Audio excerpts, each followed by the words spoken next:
I should start with you, Mark, as a startup veteran, as I've previously called you. But the Mountain Warehouse is now an established business, but still growing. And it'd be fascinating to sort of get your thoughts really on those challenges of the process going through expanding your business. Going from one shop to two shops is quite a big deal. In terms of, particularly if you're working in the shop, as I did for some of that time, you can't work in two shops at the same time. You might want to have the occasional day off. And so depending on where your second shop is, it makes it, much more complicated.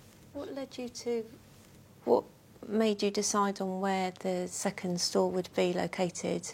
Was it just what came up and you were sort of monitoring quite a few different places at the same time, or? Yeah, I mean, for me, I've always been very risk averse, and so it's been a bit opportunistic. I mean, to be honest, we're much bigger now, but it's still that really, and so I was very keen on finding flexible leases.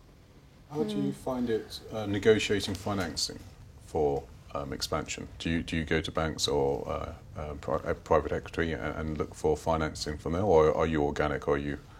We've had 4 lots of private equity over the years. We've been going for 18 years now, and 4 sets of private equity along the way. Right. And we have found it relatively straightforward.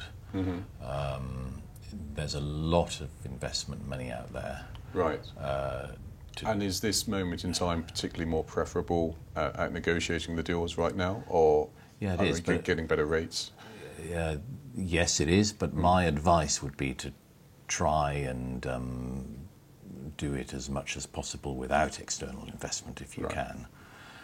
What's everyone else's plan in the bottom or the top drawer of your businesses? Is it where do you envisage your business is going from here, from where you are today?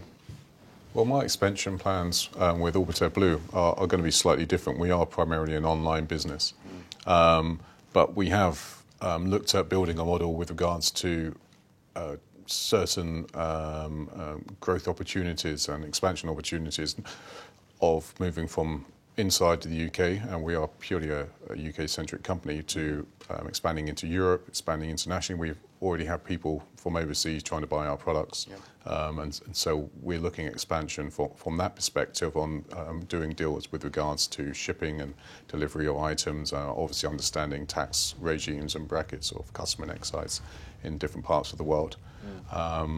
Also, from our perspective as well, we are anticipating different impacts on our business depending on how many products we have. As an internet company, the more products you have, the larger your SEO is going to go, and therefore the more searchable you become. And so there are many different sort of levels of how we will be expanding.